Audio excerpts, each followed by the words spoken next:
Bienvenue sur cette plateforme des Charis Vitrine pour Christ. Alors, bienvenue à la grâce qui est sur ce plateau, la grâce qui vous sera communiquée à chaque instant que nous serons sur ce plateau. Alors, nous vous saluons, bien-aimés, dans le nom puissant de Jésus, vous qui nous suivez de partout, de l'Europe, de l'Asie, de l'Afrique, de l'Amérique évidemment, là où je suis présentement, à Montréal. Alors vraiment, nous vous aimons beaucoup, je vous aime beaucoup, je vous aime et je vous aimerai toujours parce que vous êtes des personnes vraiment que l'Éternel aime beaucoup, que Jésus a donné sa vie pour vous. Alors sur ce, avant d'aller plus loin, comme d'habitude, partagez, likez, abonnez-vous si jamais vous n'êtes pas abonné. À chaque fois que nos émissions rentrent, que vous soyez alertés par cette émission puissante, par cette émission qui vous fait beaucoup de bien. Alors n'hésitez pas à partager, à faire du bien aux autres, partager. Alors moi aussi, je me donne le temps. Vous avez des amis, vous avez des groupes, vous avez des fans. Alors n'hésitez pas. Allez-y. On le fait en même temps avec vous? Amen? Ok. Juste une minute. Go.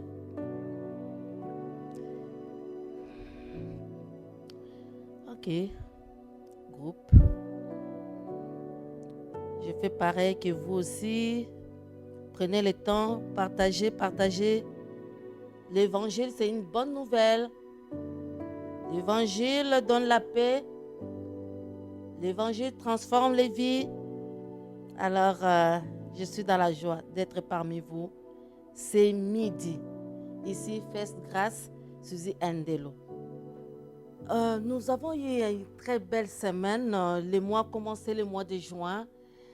J'étais vraiment dans la joie de savoir que nous marchons dans le même esprit avec le pasteur Fofi, que moi j'intitule la foi et que moi je m'intitule la grâce. Alors, quand il a annoncé qu'on aura un mois de grâce, mais moi-même aussi, je me préparais pour faire une série de présentations sur la grâce. Alors, j'ai dit, oh, merci Seigneur. Donc, l'Église va parler de la grâce, Charis aussi va parler de la grâce. Charis, évidemment, ça signifie justement la grâce. Donc, je me sens vraiment très à l'aise, vraiment, par la grâce de Dieu, de parler sur la grâce. Au fait, la grâce, moi, je me définis par moi-même. Moi-même, je suis grâce. Donc, la définition de grâce, pour moi, je suis la grâce. Je suis charis. Exactement une grâce exceptionnelle. Une grâce que le Seigneur m'a faite. Oui, ma vie, tout au long de ma vie, depuis que je suis née, ma vie n'est que grâce. Tout est grâce pour moi. C'est vrai, le pasteur nous parlait aussi de ce qu'il y a multiples grâces. Tu peux en avoir 2, 3. Mais évidemment, moi, je parle de moi. J'ai vraiment, quand je regarde ma vie, d'où je viens, ma vie a été grâce. Dans ma jeunesse, j'ai été souvent malade, mais je suis passée par-dessus tout cela.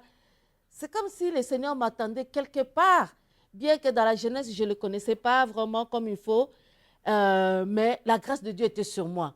Néanmoins, je ne savais même pas qu'est-ce que c'était la grâce, mais maintenant, en reculant, je regarde en arrière de moi, je vis que c'était juste simplement la grâce qui était sur moi. La grâce de Dieu a parcouru depuis que je suis née et jusqu'à maintenant, je vis encore la grâce de Dieu. C'est pour ça que quand je dis je vais définir la grâce, je me définis la grâce moi-même. Peut-être vous pouvez être choqués, mais moi, je me définis par moi-même la grâce. J'ai vécu la grâce. Je vis dans la grâce. Ma vie a été grâce. J'ai grandi sous la grâce. Mon mariage, c'est la grâce. Mon mari, c'est la grâce. Les enfants, c'est la grâce. Ce que je suis, c'est la grâce. Alors, comment voulez-vous que j'explique la grâce? La grâce, c'est quelque chose d'immérité. Je n'ai rien mérité. Rien du tout. Alors, pour moi, en ce midi, je vais vraiment élever la grâce. Je veux honorer la grâce de Dieu dans ma vie, dans ma famille, dans mon église, tout autour des gens qui m'entourent. J'élève la grâce dans leur vie parce qu'ils ont été d'une grande bénédiction. Vous voulez que je vous définisse la foi? Oh mon Dieu, la foi, c'est mon mari, c'est Pasteur Fofi. C'est la foi. Je ne sais pas comment exprimer la foi. Tout ce qu'il a vécu, c'est la foi. C'est la foi. Et le Seigneur lui avait parlé, mais il ne savait pas que l'Éternel allait le conduire pas à pas, pas à pas, pas à pas. C'est comme quand Dieu a parlé à Abraham, alors va à l'endroit où je vais te montrer. Mais il n'avait pas montré tout de suite là. Il a marché par la foi. Et il a eu Sarah. Sarah n'enfantait pas. Elle a eu la grâce d'avoir Isaac à sa vieillesse. Donc c'est une grâce. Donc je me considère comme une grâce et je considère mon mari comme la foi. Et ensemble, je crois que nous allons faire des exploits. Et nous avons une mission à atteindre. Je parle de moi, c'est ma vie, par la grâce de Dieu. On voit même dans la Bible quand Abimelech voulait toucher à Sarah. Parce que Abraham avait dit à Sarah que là où on va, tu vas dire que tu es ma sœur. En disant cela, je pense qu'on va nous laisser tranquilles. Mais néanmoins, ce n'était pas ça. Et quand le roi a vu Sarah qu'elle était belle et qu'Abraham lui-même avait présenté Sarah comme sa sœur, il a dit, ok, il n'y a pas de souci, je vais te prendre comme épouse cette nuit, je vais passer la nuit avec toi. Et pendant la nuit, Dieu est venu le visiter en songe pour lui dire, ne touche pas à cette personne, ne touche pas à cette femme, parce qu'elle est la femme de mon serviteur. Bien aimé, vous imaginez l'embarras du roi? Il dit, Seigneur, qu'est-ce que j'ai fait de mal? Lui, il m'a dit que c'est sa sœur. Alors, qu'est-ce que moi j'ai fait? Elle dit, non, ne touche pas. Elle est sacrée, elle est consacrée pour mon serviteur. Et c'est ce qu'il a fait, il n'a pas touché. Même à ça, il a été frappé. Et maintenant, demande-moi qui devait prier pour cette personne-là, pour le roi. C'était Abraham. Et pourtant, ce n'était pas sa faute. C'est Abraham qui avait menti. Voilà comment Dieu agit. Et puis la maladie est venue me frapper. Mais Dieu a dit non, tu ne touches pas. Tu vas la lâcher parce qu'elle est consacrée à quelqu'un. Elle m'est consacrée. Alors elle a encore une mission. Oh mon Dieu, c'est une grâce que j'ai obtenue encore. Alors cette grâce, je veux que cela soit transférable à toi qui me regarde. Peut-être tu te dis, oh, pasteur, tu parles. Oui, je parle parce que je sais. Alléluia. Pour t'aider, je vais ouvrir un verset dans la parole de Dieu qui est 2 Pierre, 1 Pierre plutôt, 2, 19. Si vous avez vos Bibles, si vous ne l'avez pas, je vais lire pour vous vite fait. Donnez-moi une minute. 2 Pierre, non, 1 Pierre, excusez-moi, je répète encore 2. 1 Pierre 2, verset 19. Donc voilà. Mon frère, ma soeur, voilà ce que la Bible me dit. Ben, je vais commencer par 18, mais c'est les 19 qui m'intéressent. Serviteurs, soyez soumis en toute crainte à vos maîtres, non seulement à ceux qui sont bons et doux, mais aussi à ceux qui sont d'un caractère difficile. Verset 19. Car c'est une grâce que de supporter des afflictions par motif de conscience envers Dieu quand on souffre injustement.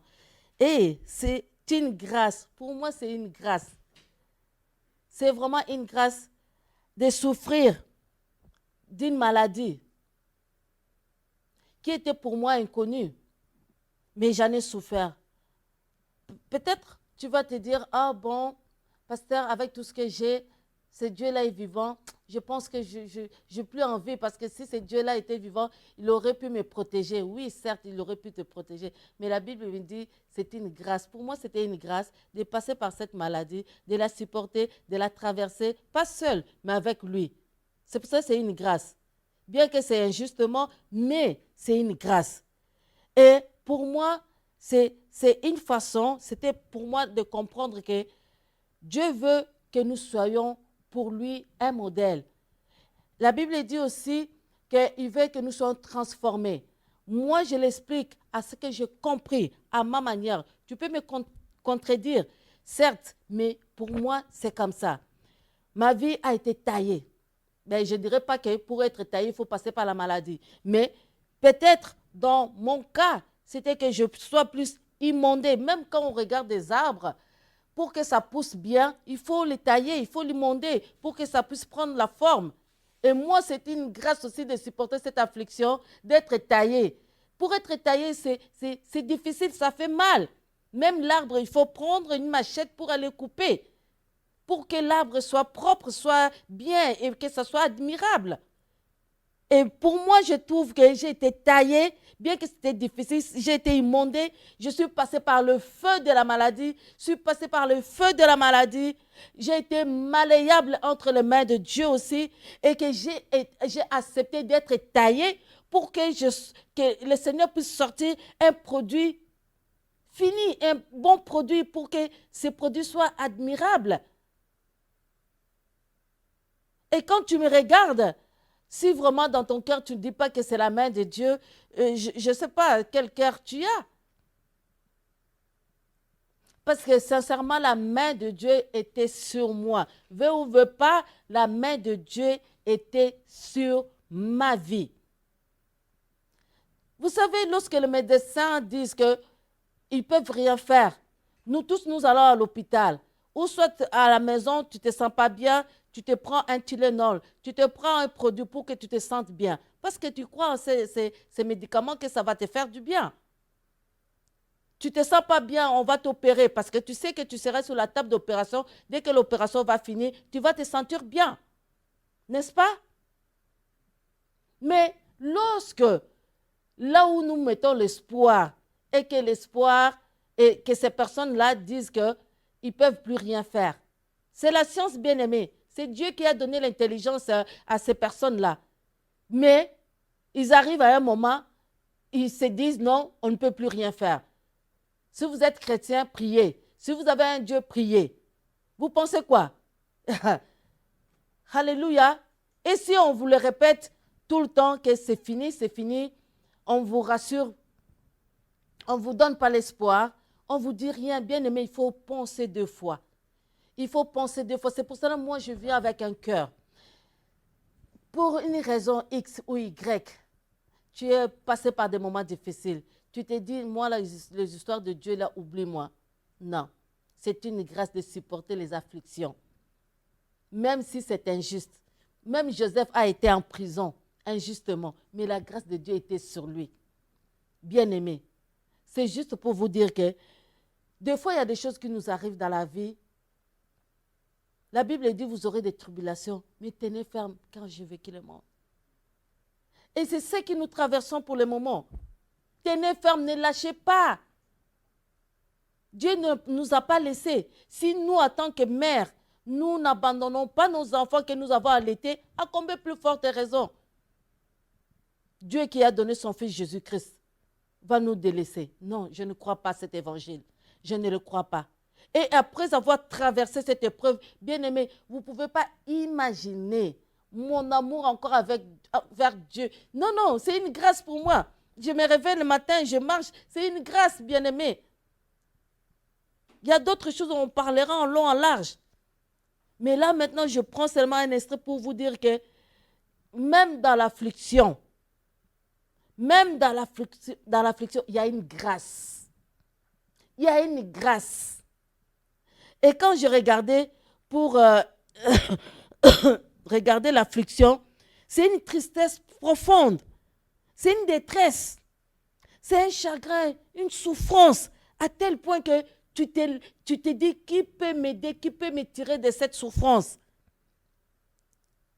Tu es accablé par une situation, par une maladie, par un problème quelconque que tu n'arrives pas. Tu es accablé. C'est ça l'affliction. Où tu es frappé de quelque chose, où tu te dis, si Dieu n'intervient pas, pour moi c'est fini. Mais dis-toi bien qu'il y a un Dieu miséricordieux. Ce midi, je ne sais pas, ça me vient comme ça. Peut-être que je n'irai pas pour les personnes qui ne connaissent pas le Seigneur, mais je sens dans mon cœur de venir encourager les gens qui sont frappés, les gens qui sont accablés, les gens qui traversent des moments difficiles, des chagrins, que tu as baissé la garde, que ta foi a baissé. Je vais te relever. Je viens avec amour. Je sais qu'est-ce que c'est souffrir. Je sais qu'est-ce que c'est être humilié. Je sais qu'est-ce que c'est les gens vont parler mal. Bien que moi j'étais malade, les gens ont souhaité aussi ma mort. Vous imaginez? Mais tout cela, ça me porte peu. Ce qui me porte, c'est mon Dieu. Et je donne gloire à Dieu. Et ces gens-là sont confondus. Parce que leurs plans ne se sont pas réalisés. Mais toi et moi, je suis en train de te dire, avec compassion, parce que Jésus a eu compassion de nous. Il est miséricordieux. Il est le Dieu fidèle. Il est amour. Oh, son amour, alléluia. Et sans limite. Et sans limite, bien-aimé. Quel est cet amour que Dieu a manifesté à la croix en donnant sa vie? Parce que lui-même a dit, je donne ma vie, personne ne peut me l'arracher. Et si je donne, c'est parce que je veux donner ma vie pour toi. Et ce midi, bien-aimé, je suis venu vraiment avec un cœur rempli vraiment de compassion, de venir te dire, ne lâche pas, remonte la pente. Dieu est avec toi, il ne t'a pas laissé. Il est là. Peut-être toi, tu as dit, Seigneur, reste dans ton coin, reste sous l'arbre là. Moi, là, je pense que depuis lors, tu ne m'as pas soutenu. On m'a dit, si je donne ma vie à Jésus, tout ira bien. Je pense que cette personne-là a manqué quelque chose. Ceux qui sont dans le monde là, ils sont du même côté que les diables. Il n'y a pas de problème. Mais nous qui sommes partis, les diables cherchent quoi? À nous rattraper. Mais nous avons déjà pris notre vitesse de croisière. Alors je vais t'encourager. Ne te laisse pas abattre. Relève-toi. Prends tes deux mains ensemble. On va s'encourager. Je suis passé par là. Je sais qu'est-ce que c'est. Je suis venu à toi. Si tu m'entends là où tu es, relève-toi. Relève-toi. Dieu, par là, nous donne une forme. Pas la forme du monde, mais la forme de Dieu. La forme comme lui il veut. Vous savez, une femme se donne la peine de se mettre en valeur pour son homme. Alléluia. Mais nous, là, nous mettons en forme, en valeur pour notre Dieu. Alors reviens. Là où tu avais laissé Dieu, il est là. Il t'attend. Il dit, mon fils, relève-toi. Viens, je t'attends. Je t'aime tellement. Bien que tu traverses des moments difficiles. Quand tu passeras cette tunnel noire-là, tu ne seras plus jamais la même. Tu n'auras plus le même langage. Tu n'auras pas plus le même regard. Plus jamais. Et tu verras les choses différemment. On est ici, on est des touristes sur la terre. On va passer. Mais pendant le temps que le Seigneur nous donne sur cette terre, accomplissons pleinement son plan. Alléluia. Alors, je vais prendre un exemple d'un homme de Dieu. Dans la Bible. Un homme de Dieu puissant. Le pasteur Fofi nous en avait vraiment parlé samedi, dimanche.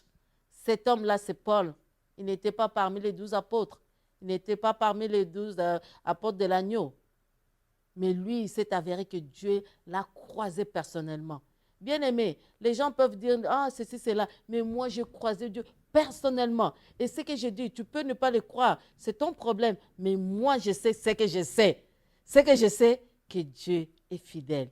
Dieu est amour. Il n'abandonne pas. Il ne délaisse personne. Quand tu cries à lui là, oh, mon Dieu, certainement, tu auras une paix incroyable. Amen. Donc, du coup, je vais lire 2 Corinthiens 12. 2 Corinthiens 12, verset 9. Mais je peux prendre comme verset,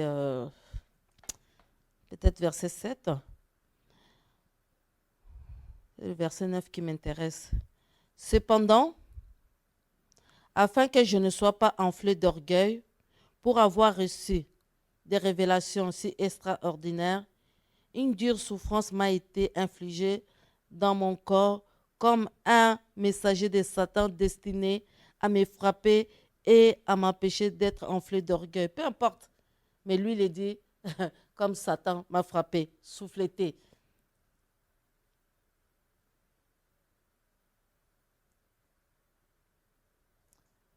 Pour m'empêcher d'être enflé d'orgueil. 3 fois, j'ai prié. Vous voyez, Paul a prié 3 fois. 3 fois, j'ai prié le Seigneur de me délivrer de cette souffrance. Alléluia. Malgré cette vie spirituelle que Paul avait, intense avec le Seigneur Jésus, Paul n'a pas échappé à des souffrances. Il n'était pas épargné, bien-aimé. Il n'était pas épargné par les souffrances. Alléluia.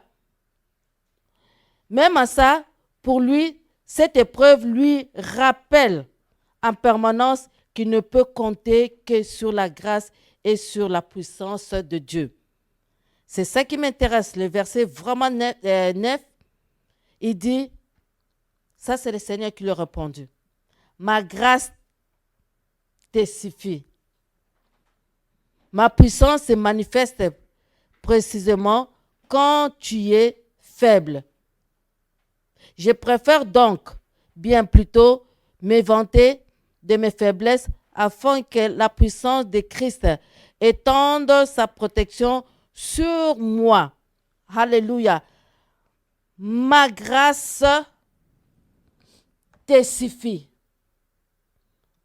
Ma grâce te suffit. Alléluia. La grâce me suffit. Ainsi que Paul dit que ta grâce, non, le Seigneur lui dit, ma grâce te suffit. La grâce apporte la suffisance. Écoute-moi bien.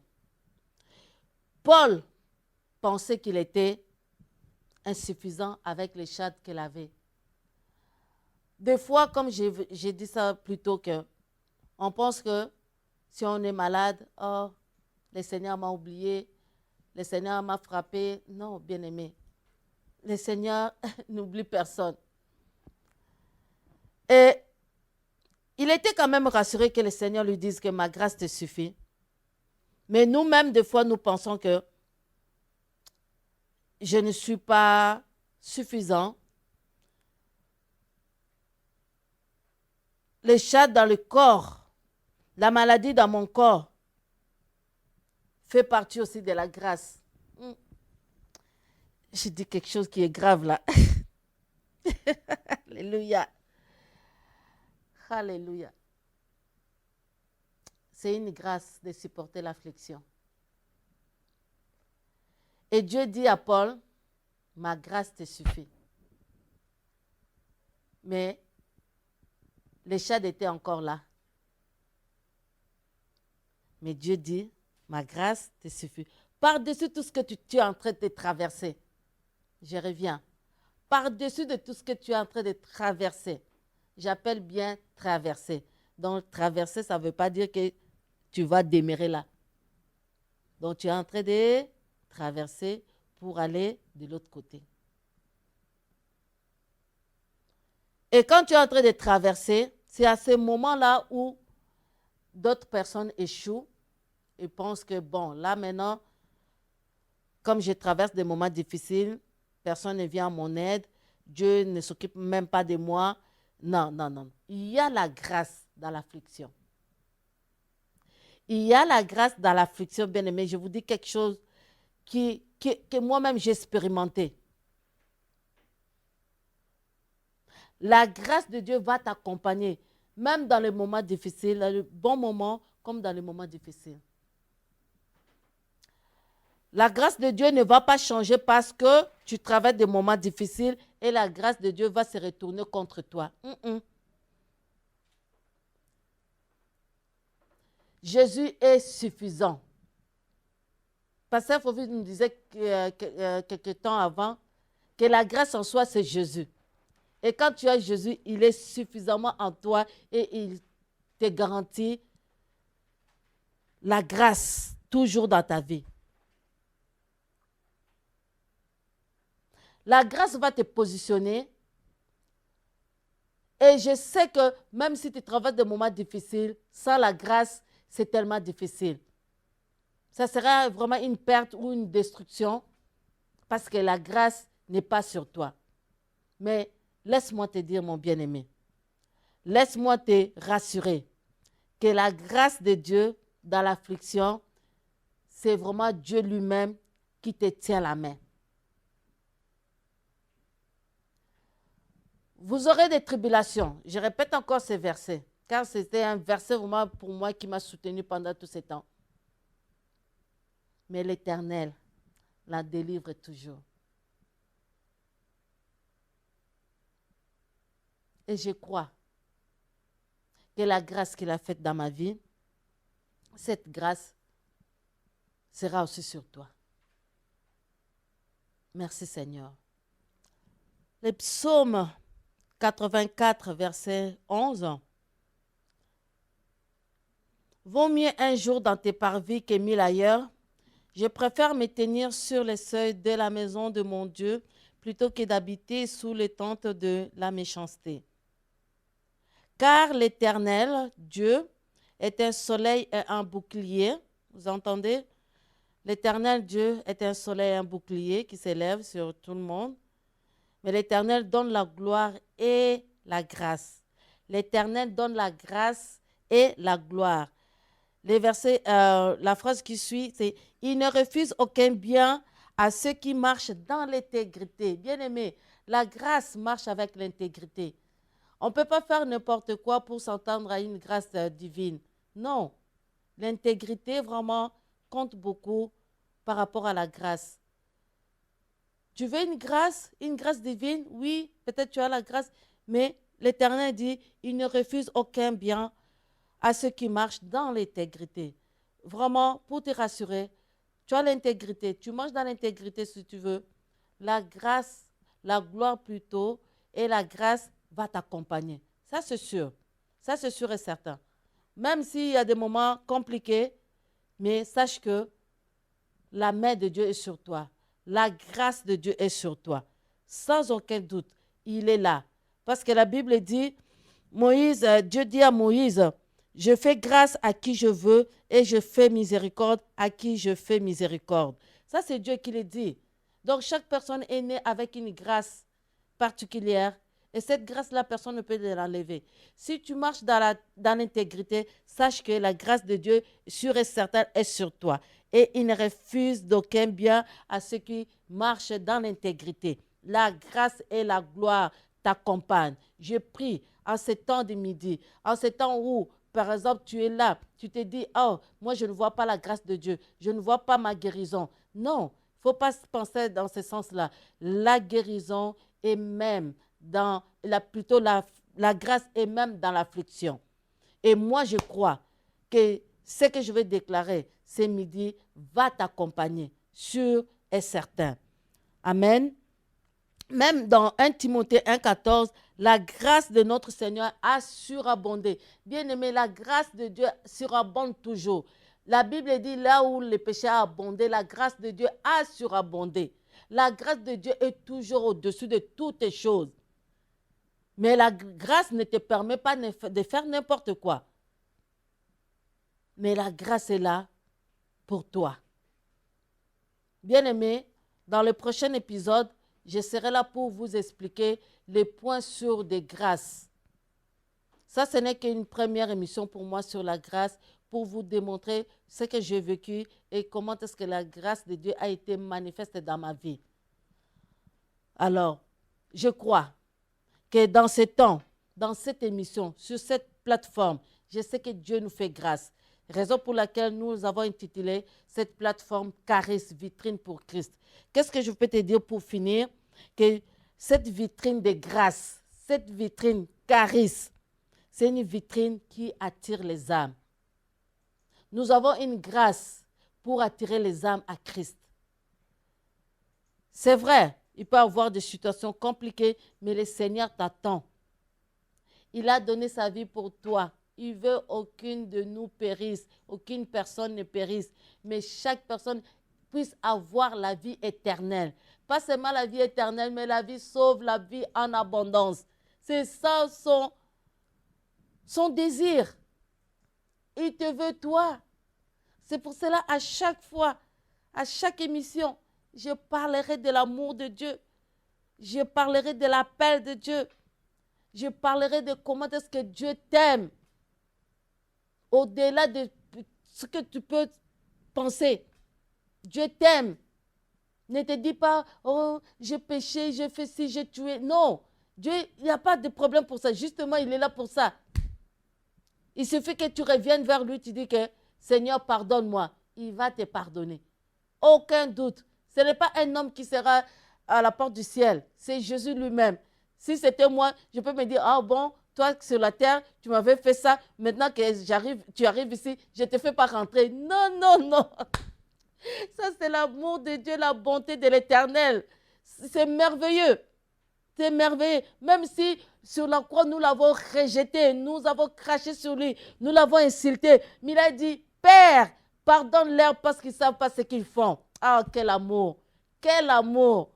Et c'est une grâce pour toi maintenant d'écouter cette parole et de te dire, oh Seigneur, je conduis ma vie par moi-même. Je fais ce que je voulais par moi-même. Mais maintenant, j'ai entendu ta parole.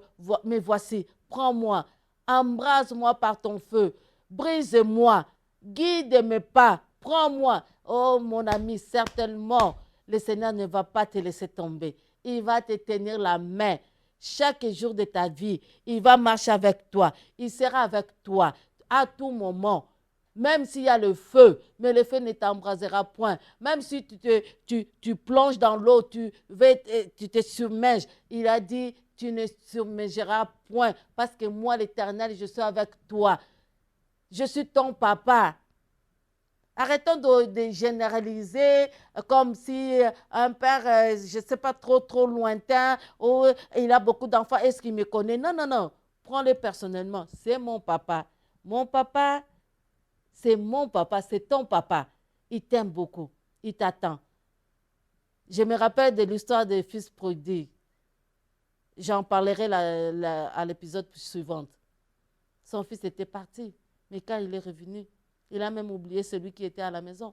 Pourquoi? Parce que l'autre là était perdu. Et quand une âme est perdue, le Père attend. Et Jésus-Christ attend. Jésus t'aime. Il t'aime même au-delà de tes faiblesses. J'aimerais te dire ce midi que Jésus t'aime. Que la grâce de Dieu maintenant te touche là où tu es. Ne prends pas les choses à la légère. On ne vit qu'une seule fois. La vie est tellement précieuse. Tellement précieuse. Bien-aimé, il faut être malade pour savoir la vie, la santé. Il faut être malade. Il faut être vraiment, quand je dis malade, ce n'est pas un petit mot de tête là, et puis là, demain, c'est fini. Non, non, non, non, non. Je ne parle pas de ça. Il faut vraiment être malade sur le lit de l'hôpital pour voir maintenant comment est-ce que la santé est précieuse. Et comment est-ce que la vie est précieuse. Si tu me crois, dis-moi Amen, pasteur. Amen. Amen, Caris. Je t'aime. Et si tu es là, tu m'entends ce midi, n'endurcis pas ton cœur. Au début, je disais pour les personnes qui sont vraiment dans toute détresse, qui ont connu le Seigneur, ou qui ont travaillé, qui ont aimé le Seigneur, mais leur, comment on dit ça, leur amour a baissé. Le Seigneur t'attend. Il te dit, reviens ma fille, reviens mon garçon, je t'aime, tel que tu es, je t'aime beaucoup. Il suffit de regarder les regards sur moi, vers moi, je te tiendrai la main. Ouvre ton cœur. Ne sois pas aigri, ne sois pas fermé. C'est moi qui sonde les cœurs et les reins. Tout ce que je veux, c'est que tu ouvres ton cœur. Et je te recevrai. Voilà. On va prier. Père éternel, je te rends grâce de ce que tu m'as fait du bien. Au travers de ta servante, tu lui as parlé pour me toucher. Maintenant, je viens à toi, je m'humilie. C'est vrai, je t'ai connu, je t'ai servi même, mais à cause des circonstances, je baissais mes mains. Je me suis même retournée contre toi parce que je pensais que tu ne m'aimais pas. Je pensais que tu m'avais abandonné. Mais maintenant que j'ai entendu ta parole, je reviens à toi. Prends-moi, prends ma vie, prends-moi. Moi-même, je ne peux pas conduire ma vie toute seule. J'ai essayé, mais je suis incapable. J'ai essayé, mais je n'arrive pas. Mais ce midi, je viens à toi, tel que je suis. Prends-moi, prends ma vie, conduis-moi, guide-moi en tout et pour tout. Je fléchis mes genoux devant toi et je dis non à tout ce que je puis dire et je refuse que l'ennemi me monte encore par ces paroles méchantes, par des paroles qui ne sont pas vraies et je refuse d'entendre cette voix encore. Je veux seulement que ton esprit vienne en moi encore, que ton esprit guide mes pas en tout et pour tout. Laisse que ton nom soit béni. De tout cœur, je te bénis et je te rends grâce. Je reviens à toi. Accepte-moi dans le nom puissant de Jésus. Amen. Et je vais prier pour ceux qui donneront leur vie pour la toute première fois, pour dire que je ne t'ai jamais connu, je ne connais pas ces voix. Oui, j'ai compris, j'ai entendu. Mais, bien aimé, accepter le Seigneur, c'est juste les premiers pas. Ça ne suffit pas et ça ne s'arrête pas. Le commencement, c'est de donner ta vie à Jésus. Quand tu donnes ta vie à Jésus, il faut que tu achemines avec lui. Tu sais, comme je disais dans les autres épisodes, quand tu rentres à la porte, quand tu rentres, la maison, c'est pour rentrer, pour marcher, pour aller dans la chambre, dans la salle de bain, à la cuisine. Tu as tout. Le salut, c'est un package, c'est un paquet. Et dans le salut, il y a tout. Donc, quand tu rentres dans cette vitrine, dans cette maison, tu as tout là-dedans. Donc, c'est pour naviguer là-dedans. Et toi qui vas rentrer pour la toute première fois, dis-toi que tu rentres, ce n'est que le commencement, ne t'arrête pas là. Écris-nous, ou soit tu nous suis sur le plateau des Charismes, Midi des Foufis, et sur les dimanches, prédication, ou soit appelle-nous ou écris-nous, on va te diriger quelque part, dépendamment du pays où tu es. Parce que nous ne voulons pas que tu restes oisif. Nous voulons que tu rentres vraiment dans la profondeur de la parole pour bien comprendre les choses spirituelles. Alors, si tu es là, tu m'entends et que tu donnes ta vie à Jésus, tu veux donner ta vie à Jésus, fais-le avec moi. Simplement, tu répètes après moi, Seigneur Jésus, j'ai entendu ta parole. Maintenant, je suis consciente ou conscient de ce que tu m'as parlé, de ce que tu m'as interpellé, et tu veux que je vienne à toi pour que tu puisses prendre ma vie entre tes saintes mains. Oui, voilà, je viens me donner, je viens donner mon cœur, je viens donner ma vie à toi. Prends-moi, écris mon nom dans les livres de vie, pardonne mon péché, pardonne tout ce que je puis commettre, pardonne-moi et accepte-moi dans ton royaume. Maintenant, je suis devenu ton fils, ta fille, dans le nom puissant de Jésus. Au nom puissant de Jésus. Je disais au nom puissant de Jésus. Dis-le bien au nom puissant de Jésus. Si tu le fais, c'est aussi simple. Bon, voilà, écrivez-nous. Que le Seigneur te bénisse ou que le Seigneur vous bénisse. Si vous êtes 2 ou 3, je serai dans la joie de savoir que j'ai amené quelqu'un dans le royaume de Dieu, que Dieu m'a utilisé pour vous accompagner dans le royaume des cieux. Alléluia.